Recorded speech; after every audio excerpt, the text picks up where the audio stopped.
Nesta aula de hoje, nós vamos falar sobre a força devido a um fluido em equilíbrio hidrostático sobre a superfície de um corpo que está imerso dentro deste fluido.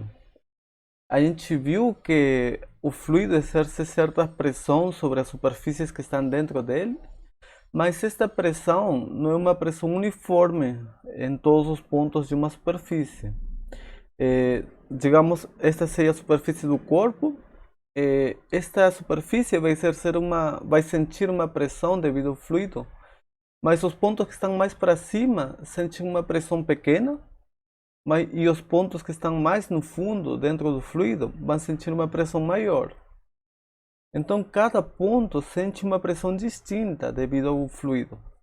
E a força sobre esta superfície não pode ser simplesmente a pressão vezes a área, porque não tem uma única pressão sobre esta superfície, tem muitas pressões.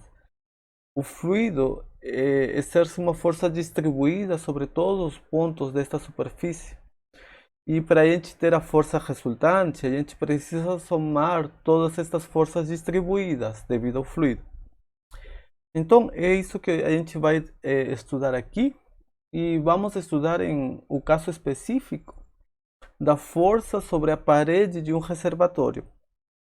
Então, digamos que a gente tem uma piscina ou uma represa, né, cheia de água, e a gente quer saber qual que é a força do fluido, né, sobre a parede do recipiente, sobre a parede do reservatório, certo?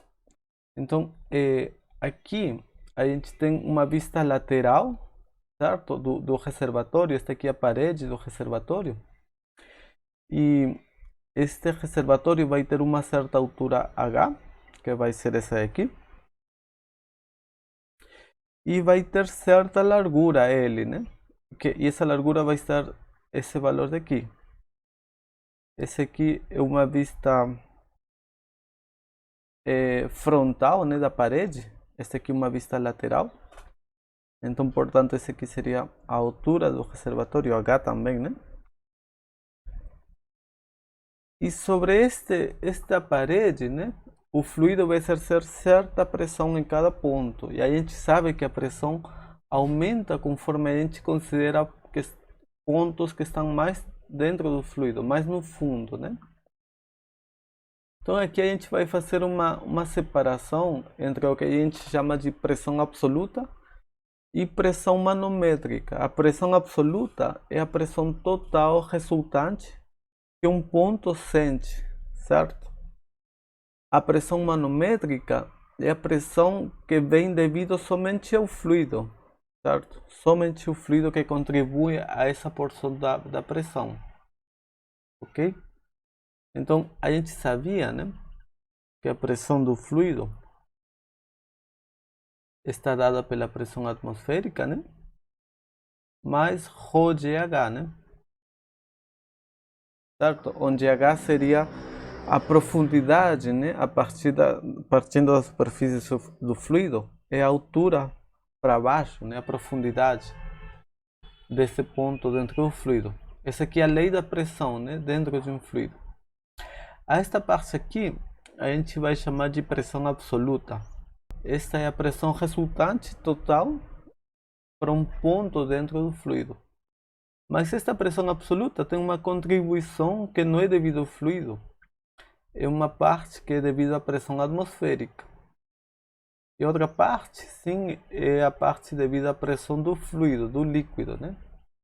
E essa pressão é o que a gente chama de pressão manométrica, ok? É a parte que vem somente do fluido, né? Aqui aparece a densidade do fluido. Então, a gente vai calcular a força sobre essa superfície, e a força que a gente quer é a força que vem somente do fluido, não a força devido à atmosfera. Portanto, a gente vai trabalhar somente com a pressão manométrica e não com a pressão total, absoluta. Okay? Se a gente trabalhasse com a pressão absoluta, a gente estaria calculando a força total sobre a parede, que seria a soma das forças devido à atmosfera e a força devido ao fluido, certo? Tem duas contribuições: força devido à atmosfera mais força devido ao fluido. Só que a força devido à atmosfera, a atmosfera atua em ambos os lados da parede, deste lado aqui e do outro lado também. E a pressão atmosférica é constante. Então a pressão atmosférica do lado esquerdo vai cancelar a contribuição da pressão atmosférica do lado direito e eles vão se anular a parte da pressão atmosférica. E a única que vai ficar vai ser a contribuição devido à pressão manométrica do fluido em si. Então é por isso que a gente desconsidera a pressão atmosférica, porque ela não vai gerar uma força resultante. A pressão atmosférica de um lado se anula com a pressão atmosférica do outro lado e, portanto, a força resultante vem devido à pressão manométrica do fluido, ok? Então, é por isso que a gente vai trabalhar aqui com a pressão manométrica somente, ok? Eu vou chamar pressão MAN, que é a pressão manométrica, né? E ρgH, eu vou colocar como se fosse ρgz, ok? Isso por quê? Porque essa variável C vai ser a variável, a altura a partir do ponto da superfície, a profundidade, melhor dito, ok? Então, o que estou querendo dizer é que a gente vai considerar este ponto como nosso ponto de inicial, origem do sistema de coordenadas, e a partir desse ponto a gente vai medir certa altura Z. Então a pressão desse ponto vai ser a pressão nesse ponto de altura Z, né? Vai simplesmente ser ρgz, né? A pressão aqui é a pressão manométrica, né? Certo? A gente está considerando somente a parte da pressão do fluido, a pressão que vem do líquido, esquecendo a contribuição da pressão atmosférica. Então a pressão neste ponto, a pressão manométrica, vai ser ρgz, e que depende desta profundidade, né? Quando a gente aumenta Z, estamos mais no fundo, a pressão vai ir aumentando, certo? E vai aumentando linearmente em Z, proporcionalmente com a profundidade. Quando Z é zero, a pressão é zero, que é aqui, este ponto aqui. Então, vocês já podem ter notado que a pressão, o gráfico das pressões, né, forma um triângulo aqui, certo? Porque a pressão aumenta linearmente com Z. Dada essa pressão manométrica, queremos saber qual que é a força total sobre a superfície. Para isto, a gente vai dividir a superfície como fatias horizontais, ok? Franjas horizontais. Então a gente tem este ponto Z aqui, né? E a gente vai considerar um ponto um pouquinho mais para baixo aqui. O ponto que está em Z mais diferencial de Z. Então a gente está em C e C mais diferencial de C. Em toda essa fatia, a pressão é a mesma, porque a gente mudou muito pouco a altura, uma diferencial de Z. Então a pressão em todos esses pontos é praticamente a mesma. Essa aqui é a vista lateral, frontal, né? Esse é o ponto Z, esse é o ponto Z mais diferencial de Z. Essa aqui seria a fatia, né? A franja sobre a qual a gente quer calcular a força. E a força nesta franja vai ser a pressão nessa franja, né? Que é a pressão em Z, vezes essa área. Nessa faixa entre Z e Z mais diferencial de Z, a pressão é praticamente constante, né? E é dada por P de Z, que é ρgz, né? Porque Z é a profundidade, né? A partir do ponto da superfície. A área dessa faixa, né, vai ser uma faixa retangular, uma faixa largura L, altura diferencial de Z. Então a área vai ser L vezes diferencial de Z. A força resultante sobre essa faixa vai ser a pressão vezes essa área, porque a pressão nela é constante.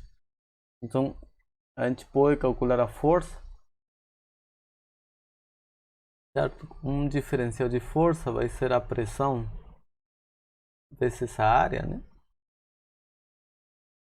Então a força sobre essa faixa vai ser ρgz, que é a pressão manométrica, né? Vezes a área, que é L diferencial de Z.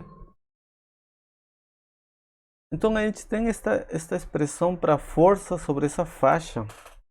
E se a gente soma a força sobre todas as faixas, desde a primeira na altura Z0 até a última, que é na altura Z igual a H, a gente estaria somando as forças sobre cada faixa da área e a gente estaria tendo a força total sobre a área total, né?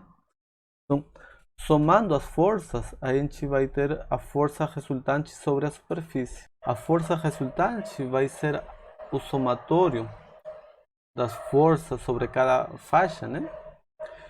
Mas como essas faixas são faixas infinitesimais, isso aqui no final vai ser o somatório, a integral dos diferenciais de força, então, certo? Ou seja, vai ser integral, o diferencial de força vai ser ρgz diferencial de z, certo? Então, esse aqui vai ser a força resultante. Vai ser a integral de ρgz vezes L, né? Diferencial de z. O importante aqui é notar que esta integral tem que ter dois limites de integração. E o limite de integração vão ser os pontos inicial e final, a partir do qual a gente começa o somatório, né? O somatório vai começar aqui na altura C igual a zero, né? Que é a faixa superior, e tem que terminar no último, que é quando C é igual a H, certo?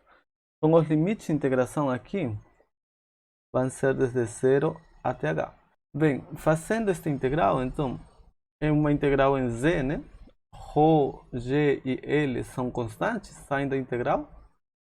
Fica então a integral de C respeito de Z, isso vai ser C ao quadrado sobre 2, né? Certo? E a gente tem que avaliar isso aqui nos limites de integração correspondentes, que é desde 0 até H. A força resultante, então, fica como ρgL vezes H ao quadrado sobre 2. E a gente pode reescrever esta força como sendo ρg vezes H sobre 2 vezes L vezes H. L vezes H é a largura da superfície vezes a altura. Então, L vezes H é a área da superfície. E ρg vezes H meios é uma pressão manométrica na altura C igual a H meios. Ou seja, é a pressão manométrica na altura do ponto meio desta superfície. Aqui a gente pode partir a superfície em duas porções, né? Uma metade será H meios aqui e outra também será H meios, ok? Então este aqui vai ser o ponto H meios, este vai ser H meios. A gente está vendo que a força total depende da pressão nesta faixa que fica no meio. Aqui a gente pode definir o centro de gravidade da superfície, certo? O centro de gravidade da superfície vai ficar na altura meia e na largura meia, aqui no meio do corpo. Então, a pressão neste centro de gravidade, a pressão manométrica, será ρg vezes H sobre 2. Portanto, esta expressão nos diz que a força resultante sobre a superfície vai ser este termo, que é a pressão manométrica no centro de gravidade da superfície, certo? A pressão no ponto meio da superfície, vezes LH, que é a área da superfície.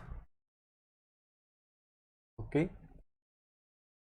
Este é um resultado muito mais simples de lembrar do que toda esta fórmula, ρgLH quadrado sobre 2, né? Muito mais simples lembrar que a força é um produto da pressão vezes a área, certo? a força resultante sobre a superfície vai ser a pressão vezes a área. Só que a pressão, a gente tem muitas pressões. Tem uma pressão pequena acima, tem uma pressão grande abaixo. Qual é a pressão que a gente considera? A pressão que a gente tem que considerar é a pressão no ponto meio do corpo, no centro de gravidade do corpo. Essa pressão no centro de gravidade, vezes a área da superfície, vai dar-nos a força resultante sobre essa superfície, certo? Quando a gente tem uma pressão constante, uniforme em todos os pontos, a força sobre a superfície é a pressão constante vezes a área. No nosso caso aqui, a gente está vendo um caso de uma pressão que não é constante, que é pequena em um lado e grande no outro. Então, por essa mudança da pressão, a gente tem que calcular uma pressão média, ou seja, uma pressão no ponto médio, no centro do corpo, certo? Devido a essa mudança. Então, a gente pode dizer assim que a força resultante vai ser a pressão média, ou seja, a pressão no ponto médio do corpo, vezes a área.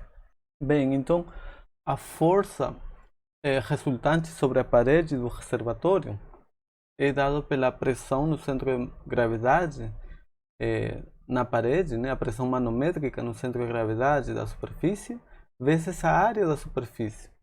E esta fórmula, embora a gente tenha provado só para essa parede retangular, ela vale para qualquer superfície de qualquer formato que esteja imerso dentro do corpo. Ok? Então, aqui, por exemplo, a gente tem um corpo que tem um formato qualquer, e esta fórmula vai nos dizer qual é a força sobre esta superfície também. Ok? Então, a gente precisa a pressão manométrica no centro de gravidade desta superfície. Então, a gente primeiro precisa então encontrar qual que é o centro de gravidade desta superfície, que vai ser este ponto aqui, certo? A pressão no centro de gravidade vai estar relacionada com a altura ou profundidade do centro de gravidade, certo? Aqui vai ser a altura ou profundidade, né, do centro de gravidade. E a pressão manométrica, né, seria ρgh simplesmente, tirando a pressão atmosférica. Essa pressão manométrica vezes a área vai dar a força sobre esta superfície. Ou seja, esta fórmula é válida sempre para qualquer superfície. A força sobre a superfície vai ser o produto da pressão manométrica no centro de gravidade da superfície, certo? Vezes a área da superfície, ok? Essa aqui é uma fórmula que vale sempre. Neste caso, por exemplo, a gente vai ter que a força será a pressão manométrica no centro de gravidade, ou seja, seria ρg vezes a profundidade h do centro de gravidade, vezes a área, certo? Este, digamos que tem uma área h, A. Isso aqui vai dar a força sobre essa superfície. E não importa que a superfície não consiga alcançar o limite máximo da água, né? Não alcance o topo. Ela pode estar totalmente imersa e a pressão no ponto mais alto da superfície não é zero. Mas esta fórmula nos diz que a gente, para calcular a força sobre a superfície é pressão vezes a área, mas a pressão é uma média das pressões, porque a pressão muda de ponto para ponto. Então a gente tem que calcular a média dessas pressões, e neste caso a pressão média é a mesma coisa que a pressão no ponto médio do corpo, a pressão no centro de gravidade do corpo. Ok? Então, isso é o significado desta expressão. E com isso a gente consegue encontrar a força que um reservatório ou uma superfície tem que aguentar, né? Devido à pressão do fluido sobre ela. Agora a gente vai falar sobre outro efeito das forças, que a força ela tenta deslocar as superfícies, né? Mas uma força também provoca um torque, provoca faz um intento de rotação das superfícies, ok? Dos corpos. Então a gente vai calcular agora o torque ou o momento da força do fluido sobre uma superfície que está imersa, ok? E para isso a gente vai calcular, vai lembrar antes, né? Qual que é a definição de torque ou momento da força? Das aulas de estática, vocês devem lembrar, né? Ou de física 1, que o momento ou torque de uma força é o produto de uma força vezes a distância, né? Ok? Mas distância de quem a quem, né? Ou de que até quem. Então, digamos que a gente tem aqui este que vai ser nosso eixo de rotação. Aqui, né? A gente tem uma chave, aqui temos um parafuso. Esse parafuso é preto aqui, e a gente quer girar ele. Para isso a gente vai exercer um torque ou um momento, né? Bem, então a gente tem esta força aqui. E a gente sabe que o momento desta força vai ser a força vezes a distância. A gente tem este braço da chave uma distância d. E a força faz um ângulo com a chave. Então a gente precisa calcular, para termos a ideia do momento, a força vezes a distância. Só que a distância que a gente precisa considerar é a distância perpendicular do eixo até a força, né? Ou seja, a distância que a gente precisa considerar é esta distância aqui, a distância d pequena aqui, certo?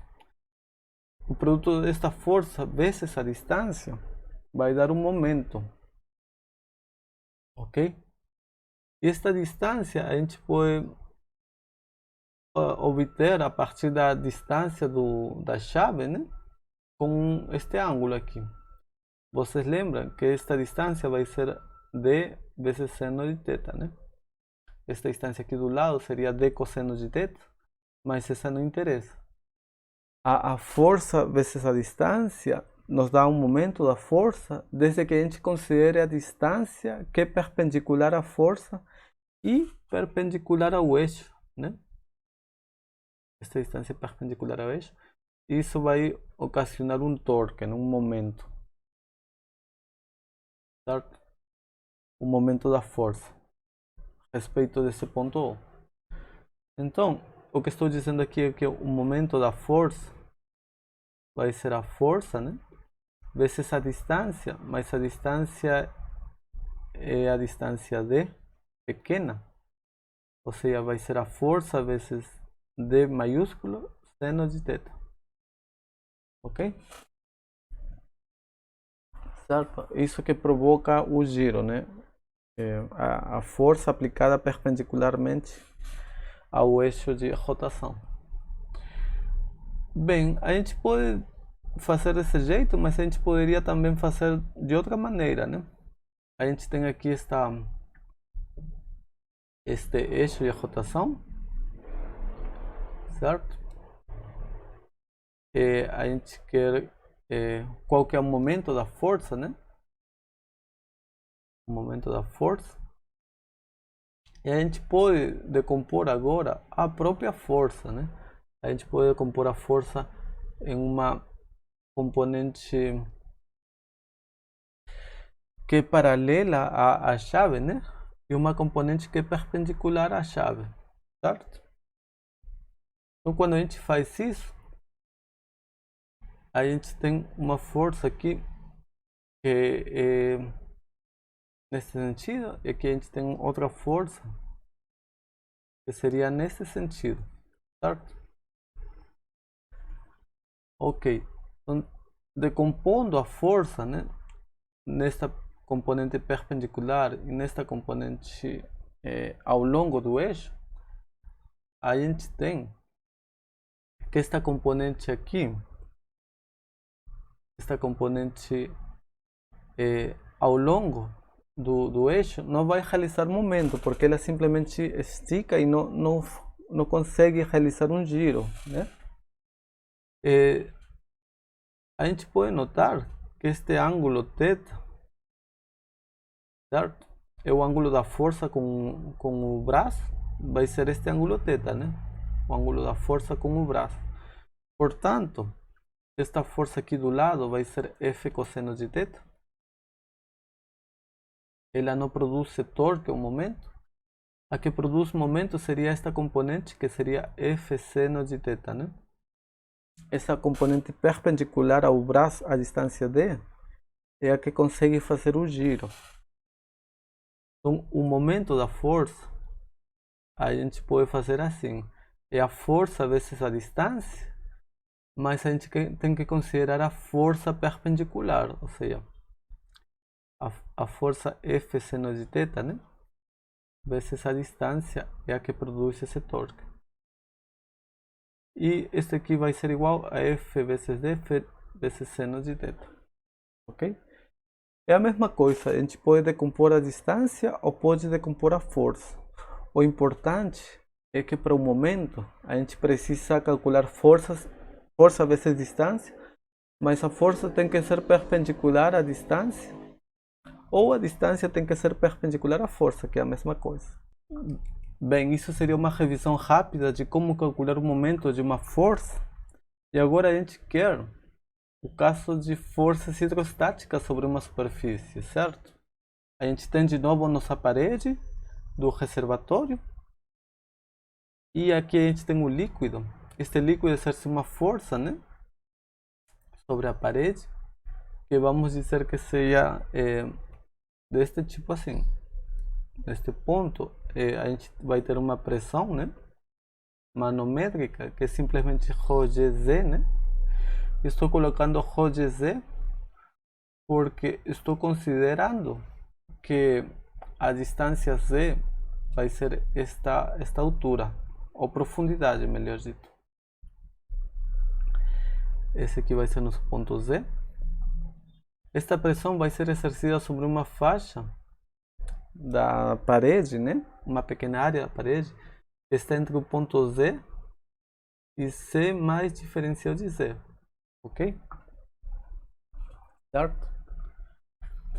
Bem, então a força, né, sobre esta faixa, a pequena força sobre essa faixa, né, vai ser a pressão vezes a área, certo? Só que a área é o comprimento da parede L vezes a altura desta faixa, que é diferencial de Z. Então, é como antes a gente já tinha feito isso aqui, né? A força nessa faixa é pressão vezes área, porque a pressão é constante em toda essa faixa. Muda muito pouco, porque a mudança na altura é bem pequena. Então é quase constante a pressão. E a força seria então essa pressão constante vezes a área da faixa. Ok? Então nós vamos calcular agora o momento da força a respeito deste ponto O. A respeito deste ponto O, o momento da força devido sobre esta pequena faixa da parede vai ser um pequeno momento, certo? Um diferencial de momento de força, e que vai ser a força, né, vezes a distância. Então o momento da força vai ser a força, né, vezes a distância, e a gente tem que considerar a distância perpendicular desde o eixo de giro, né, que seria o ponto O, até a força, até a linha de ação da força. Então vai ser Z. F vezes Z daria o torque, né, o momento da força, certo? Este momento da força, que vai tentar fazer um giro sobre a superfície nesse sentido, né, a respeito do ponto O. Okay? Então, força vezes distância perpendicular, né? Esta distância é perpendicular. Força vezes distância é o momento da força. A gente pode escrever este momento da força, então, como sendo a pressão manométrica vezes a área, que é L diferencial de Z, essa aqui é a força, vezes a distância é o momento, e a pressão manométrica é simplesmente ρgz. Quando a gente multiplica isto por L vezes Z, vai ficar C ao quadrado vezes L vezes diferencial de Z. Certo? Aqui estou colocando a expressão da pressão manométrica aqui. Ok. Então, o momento total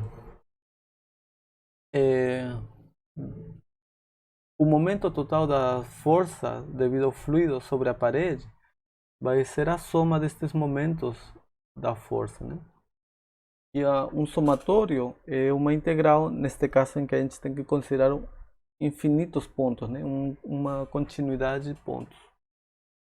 O momento, então, a respeito deste ponto, ou devido às forças do fluido, vai ser a soma destes momentos, ou seja, é a integral destes momentos. A gente pode calcular assim, como a integral de ρgl vezes C ao quadrado diferencial de Z. E de novo, essa integral tem certos limites, né? O limite superior é quando a gente pega o limite inferior, 0, é quando a gente pega a faixa mais alta em C0.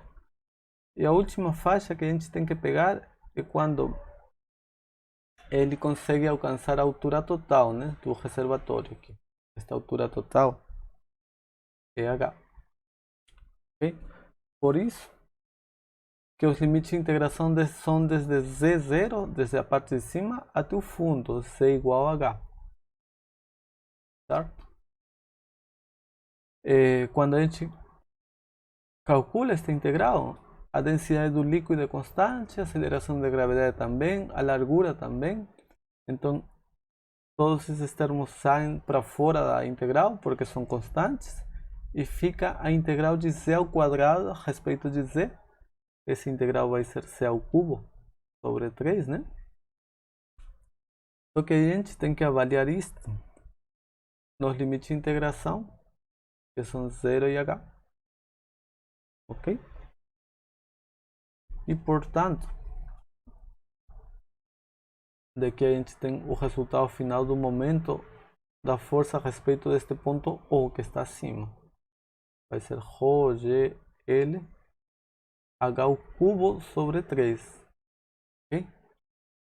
Esse aqui é o momento da força. É o momento resultante devido ao fluido sobre essa superfície. Certo? O momento resultante vai tentar fazer girar essa superfície para lá, né? O fluido empurra a superfície e tenta fazer esse giro a respeito de O. Ok? Esse momento da força do fluido depende de qual ponto O que a gente está considerando. Bem, então nós já vimos a força resultante e o momento resultante devido às forças distribuídas do fluido sobre a superfície. Agora a gente vai trocar, né, essas forças distribuídas por uma única força, que é a força resultante sobre a superfície, né? E essa força resultante vai ter que estar aplicada em um certo ponto. Esse ponto específico vai ser chamado de centro das pressões. Então a gente tinha que a pressão manométrica sobre a parede vai ser desta forma, né? Aumenta proporcionalmente com a altura, né? Este aqui vai ser uma linha reta. Então a gente vai trocar todas estas forças distribuídas sobre todos os pontos por uma única força. A gente vai esquecer que temos todas estas forças distribuídas. Vamos supor então que a parede experimenta uma única força, que vai ser a força resultante. Ela vai ser aplicada em certo ponto. Este ponto é o que a gente chama de centro das pressões. Ok? A gente tem que encontrar onde que essa força vai ser aplicada. E para localizar esse centro das pressões, a gente vai exigir que essa força resultante sozinha produza um momento que vai ser o mesmo momento que a gente calculou antes, né? O momento da força resultante, ok? tem que ser igual ao momento resultante de todas estas forças, certo? A gente fez essa conta, a gente calculou qual que é a força total e calculou qual que é o momento total, né? O momento resultante. A gente vai exigir então que essa força resultante aplicada em este ponto produza um momento que vai ser igual ao momento resultante de todas as forças. Okay? Então é desta forma que a gente vai encontrar o ponto específico onde esta força tem que ser aplicada, né? Esta distância aqui é uma certa distância que a gente não conhece, né? E que esta distância nos vai dizer onde que está localizado o centro das pressões. Bom, nós vimos, né, que a força resultante sobre a parede é a pressão, né, manométrica no centro de gravidade da parede vezes a área. A pressão manométrica no centro vai ser a pressão manométrica na altura H meios, né? Toda esta altura é H. Então, a gente viu que a força é a pressão manométrica no centro de gravidade da superfície. E a pressão no centro de gravidade vai estar aqui no ponto meio, né? Então, a pressão manométrica vai ser no centro de gravidade, será ρg H meios, né? Essa pressão manométrica no ponto médio vezes a área vai nos dar a força resultante. A área vai ser a altura da superfície, né? Vezes a largura, que é L, né? Ok? Então esse aqui vai ser a força resultante, né? Sobre a superfície. É o valor desta força aqui. Nós também vimos que o momento resultante depende, né? O momento resultante depende se a gente mede a respeito do ponto O aqui acima ou a respeito do ponto O' aqui embaixo, né? Neste caso, vamos supor que a gente está calculando o momento a respeito do ponto O acima. Então, este momento a respeito do ponto O será ρgLh ao cubo sobre 3. Ok, então aqui vai ser ρgLh ao cubo sobre 3. Certo? Então, esta é a força quando a gente soma todas as forças, e este é o momento quando a gente soma todos os momentos, né? Devido a cada pequena força, né? A gente tem certo momento, e quando a gente soma todos os momentos, temos este momento resultante. Para encontrar a localização, né? Esta distância de estrela, onde esta força resultante vai ser aplicada, e a gente assim vai encontrar então o centro das pressões. A gente tem que exigir que esta força resultante vezes essa distância seja um momento igual ao momento resultante total. Para encontrar o centro das pressões, então a gente vai exigir o seguinte: que o momento da força resultante nesse ponto, nesse centro das pressões, seja igual ao momento resultante de todas as forças. O momento da força resultante no centro das pressões vai ser o produto da força resultante vezes essa distância, né? Ou seja, o momento da força resultante neste ponto vai ser a força resultante vezes essa distância que a gente quer conhecer. E esse momento da força resultante tem que ser igual ao momento resultante de todas essas forças, né? Que a gente obteve somando os momentos de cada força. E a gente viu, a respeito do ponto O, né? Que este momento resultante é ρgLh ao cubo sobre 3. E a força resultante, né, era ρgLh ao quadrado sobre 2. Certo? Essa expressão daqui, a força resultante vezes a distância de estrela, né? Tem que ser ρgLh ao cubo sobre 3. Então, aqui a gente pode simplificar várias coisas, né? o ρ de L vai embora, h ao quadrado vai embora e aqui fica simplesmente h. Então a distância de estrela vai ser simplesmente 2/3 de h. Ok? Ou seja, a gente pode supor que existe uma única força aplicada sobre essa parede. Esta força vai estar aplicada em um ponto que não vai ser o ponto médio, na verdade vai ser o ponto que vai ser 2/3 da altura, certo? Então esta distância aqui então tem que ser 2/3 da altura. Este aqui vai ser 1/3 da altura, ok? O centro das pressões então é o ponto onde a força resultante teria que ser aplicada. Então a gente tem que a força resultante vai estar aplicada não no ponto, no centro de gravidade, que vai estar numa altura aqui acima, né? Que é h meios, né? Senão vai estar o centro das pressões vai ser um ponto embaixo do centro de gravidade. Isso porque as forças são maiores do lado de baixo, né, do centro de gravidade do que do lado de cima. Este lado contribui pouco, este lado contribui muito. Portanto, a força resultante vai estar aplicada em um ponto que vai estar embaixo do centro de gravidade. O centro de gravidade estaria aqui, o centro das pressões é mais embaixo, a 2/3 da altura e um terço do fundo, certo? Está mais próxima do fundo, ok?